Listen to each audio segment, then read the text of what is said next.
Hello everyone, welcome to Hanuman Studies, a place where you get to learn and know about things happening in our country and around the globe. Hanuman studies में आपका स्वागत है, यहाँ आपको अपने देश में और विदेशों में घट रहे घटनाओं के बारे में जानने को मिलता है। लेकिन ये वीडियो हम NTPC CBT 2 के प्रिपरेशन करने वाले स्टूडेंट्स के लिए एक सीरीज है। इसमें हम उनके लिए NCERT बुक से क्लास 6 से शुरू कर रहे हैं। NCERT बुक से हिस्ट्री से टॉपिक से शुरू कर रहे हैं। ओके, तो इसका ये तीसरा पार्ट है। तो ये उनके लिए तभी यूजफुल रहेगा जब तक वो इसका नोट्स बनाएंगे। तो बिना किसी देरी के शुरू करते हैं। हमारा पहला पॉइंट है, Harappan cities were developed about 4700 years ago. Harappan cities जो हैं वो 4700 ईयर्स पहले से डेवलप होना शुरू हो गए थे। These cities were found in Punjab and Sindh in Pakistan. ये शहर जो हैं वो पंजाब और सिंध रीजन में पाए गए थे पाकिस्तान में। वहीं गुजरात, राजस्थान, हरियाणा और पंजाब में ये पाए गए थे भारत में। भारत में ये शहर जो है हड़प्पन सिटीज जो है वो गुजरात, राजस्थान, हरियाणा और पंजाब में। ये हमारा पहला पॉइंट। हमारा दूसरा पॉइंट है, many of this cities were divided into 2 और मोर पार्ट्स। इनमें से बहुत सारे सिटीज जो है वो 2 और 2 से अधिक भागों में बटे हुए थे। तो the part two the west was smaller but higher. West की दिशा में जो पार्ट था वो छोटे थे लेकिन वो ऊंची जमीन पे बने हुए थे और आर्कियोलॉजिस्ट ने इसे नाम दिया सिटाडेल। वहीं ईस्ट के जो पार्ट थे वे बड़े थे लेकिन वो नीचे की जमीन पे बने हुए थे और आर्कियोलॉजिस्ट ने इसे नाम दिया लोअर लैंड। ओके, ये हमारा दूसरा पॉइंट था। हमारा तीसरा पॉइंट है कि a very special tank called great bath. तो एक बहुत ही स्पेशल टैंक पाया गया था मोहनजोदारो में जिसे आर्कियोलॉजिस्ट ने नाम दिया ग्रेट बाथ। ओके, आर्कियोलॉजिस्ट के द्वारा नाम दिया गया ग्रेट बाथ। ये एक टैंक है जो पाया गया था मोहनजोदारो में। हमारा चौथा पॉइंट है, fire altars had been found in cities like Kalibangan and Lothal. Kalibangan और लोथल में फायर अल्टर्स पाए गए थे। फायर अल्टर्स वो जहाँ पे यज्ञ किया जाता था। ओके, यज्ञ वेदी, हिंदी में फायर अल्टर्स को यज्ञ वेदी कहते हैं। तो कालीबंगन और लोथल में फायर अल्टर्स पाए गए थे। हमारा पांचवा पॉइंट है कि cities like Mohenjodaro, Harappa and Lothal had elaborate store houses. Okay, Mohenjodaro, Harappa and Lothal यहाँ पे अनाज के भंडार करने के लिए, यानी जो भी अनाज वो लोग उपजाते थे उसे रखने के लिए बहुत बड़े बड़े स्टोर हाउस पाए गए थे। तो स्टोर हाउस कहाँ पाए गए थे? मोहनजोदड़ो, हड़प्पा और लोथल में। हमारा छठा पॉइंट है कि many terracotta toys have been found in Harappan cities. Harappan cities में बहुत सारे टेराकोटा टॉयज पाए गए थे। हमारा सातवां पॉइंट है कि आर्कियोलॉजिस्ट के द्वारा जो भी बहुत सारी चीज़ें पाए गए थे हड़प्पन सिटीज़ में वो बने हुए थे स्टोन्स के, शेल्स के और मेटल्स के। और मेटल्स भी कौन कौन से? तो copper, bronze, gold and silver. Metals भी copper, bronze, gold and silver, यानी हड़प्पन सिटीज़ के समय में copper, bronze, gold and silver metals जो है वो पाए जाने लगे थे। हमारा आठवां पॉइंट है कि unlike stone shells there was a artificially produced material. एक स्टोन और शेल्स की तरह एक आर्टिफिशियली मटेरियल भी प्रोड्यूस कर रहे थे हड़प्पन सिटीज के लोग जिसका नाम था फाइन्स। ओके, फाइन्स जो कि एक आर्टिफिशियली प्रोड्यूस मटेरियल था। ये था हमारा आठवां पॉइंट। हमारा नौवां पॉइंट है कि हड़प्पन सिटीज के रिमेन्स से पता चलता है कि उस समय के लोग क्या क्या ग्रो किया करते थे क्रॉप्स में। तो वो थे wheat, barley, pulses, peas, rice, sesame, linseed and mustard. Wheat, barley, pulses, peas, rice, sesame, linseed and mustard.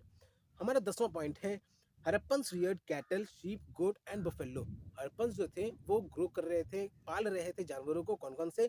Cattle, sheep, goat and buffalo. Harappans जो है cattle, sheep, goat and buffalo को पाला करते थे। हमारा 11वां पॉइंट है कि city of Dholavira was located on Khadir Bet in the Rann of Kutch. Dholavira शहर जो है वो खादीर बेत में लोकेटेड था जो कि रन ऑफ कच्छ में लोकेटेड है, सिचुएटेड है। ओके, हमारा 12वां पॉइंट है कि लोथल शहर जो है वो साबरमती नदी के किनारे बसा हुआ था गुजरात में और ये था गल्फ ऑफ खंबत के close. Okay, gulf of Khambhat के पास में लोथल शहर जो है वो साबरमती के पास में बसा हुआ था जो कि गुजरात में है और गल्फ ऑफ खंबत के पास में था। ये एक बहुत ही इंपॉर्टेंट सेंटर था जहाँ पे स्टोन, शेल्स और मेटल से चीज़ें बनाई जाती थी। ओके, साबरमती के पास में जो लोथल शहर था वहाँ पे स्टोन, शेल्स और मेटल्स की चीज़ें बनाई जाती थी। हमारा 13वां पॉइंट है कि there were 4 Vedas, Rigveda, Samaveda, Atharvaveda and Yajurveda. 4 वेद के नाम आप जानते भी हैं, ऋग्वेद, सामवेद, अथर्ववेद एंड यजुर्वेद। तो इनमें से जो सबसे पुराना वेद था वो ऋग्वेद, जो कि लगभग 3500 साल पहले लिखा गया। ऋग्वेद जो है लगभग 3500 साल पहले लिखा गया। वहीं ऋग्वेद में लगभग हजारों ऐसे श्लोक हैं जिसे सुक्ता कहते हैं। सुक्ता यानी इसे इंग्लिश में कहते हैं वेल सेड, हिंदी में इसे सुक्ता कहते हैं। हमारा 14वां पॉइंट है, ऋग्वेद जो है वो सबसे पुराना वैदिक संस्कृत टेक्स्ट है। ओके, ऋग्वेद जो है वो सबसे पुराना वैदिक संस्कृत टेक्स्ट है। और संस्कृत जो है वो एक इंडो यूरोपियन लैंग्वेज फैमिली का एक पार्ट है। Okay, Indo European language family का एक पार्ट है। हमारा 15वां पॉइंट है कि manuscript of Rigveda on birch bark was found in Kashmir. Kashmir, birch एक पेड़ है जो कि कश्मीर रीजन में पाया जाता है। उसके छाल पे लिखा गया मनुस्क्रिप्ट पाया गया था कश्मीर में, ऋग्वेद लिखा हुआ था उस पर। And it was preserved in library in Pune in Maharashtra. और इस बर्च को अभी महाराष्ट्र के पुणे शहर में प्रिजर्व करके यानी संरक्षित करके रखा गया है। ठीक है, तो ऋग्वेद का जो मनुस्क्रिप्ट है, क्वेश्चन आ सकता है कि कहाँ पे रखा हुआ है, तो महाराष्ट्र के पुणे शहर में। हमारा 16वां पॉइंट है कि मेगालिथ्स, मेगालिथ्स जो बड़े बड़े स्टोन्स होते थे। ठीक है, मेसोलिथ्स आप पिछली वीडियो में देखे थे कि मेसोलिथ्स वो जो छोटे छोटे स्टोन्स के औजार बने होते थे उसे मेसोलिथ कहते थे। वही मेगालिथ बड़े बड़े स्टोन्स। ओके, मेगालिथ मतलब बड़े बड़े स्टोन्स। हमारा 16वां पॉइंट है कि about 2000 years ago there was a famous physician named Charak. Charak जो कि 2000 साल पहले के एक बहुत ही बड़े फिजिशियन थे। उन्होंने एक बुक लिखी जिसका नाम था, मेडिसिन पे बुक लिखी जिसका नाम था चरक संहिता। ओके, उन्होंने एक बुक लिखी मेडिसिन पे जिसका नाम था चरक संहिता। हमारा 17वां पॉइंट है कि the priest divided people into 4 groups called varnas. जो पंडित थे, प्रीस्ट थे उस समय के, उन्होंने लोगों को 4 ग्रुप में बांटा जिसे उन्होंने नाम दिया वर्नास।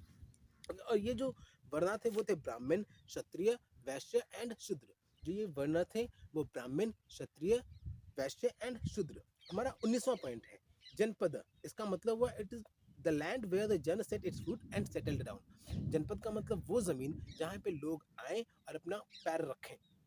पैर रखे मतलब वहाँ पे वो बस गए। ओके, तो few janapadas were found after excavation by archaeologist such as Purana Qila and Delhi. पुराना किला एक जनपद है जो कि दिल्ली में है, हस्तिनापुर मेरठ में, और अतरंजी खेरा इन एटा। ओके, अतरंजी खेरा इन एटा ये भी एक जनपद है और हस्तिनापुर मेरठ में पाया गया, पुराना किला दिल्ली में पाया गया। हमारा 20वां पॉइंट है mahajanapada. About 2500 years ago some जनपद become more important than others and were known as mahajanapada. Okay, 2500 साल पहले लगभग कुछ जनपद ऐसे थे जो बहुत ही इंपॉर्टेंट बन गए जिसे महाजनपद कहा जाने लगा। हमारा 21वां पॉइंट है कि मगध भी एक महाजनपद था। गंगा और सोन जो कि मगध से होकर बहा करती थी। ओके, मगध जो है एक महाजनपद था और इस महाजनपद के पास से गंगा और सोन नदी बहा करती थी। तो दोस्तों, जिनको आता है उनके लिए रिवीजन और जिनको नहीं आता उनके लिए शुरुआत। आप इसका नोट्स बना करके जरूर पढ़ें।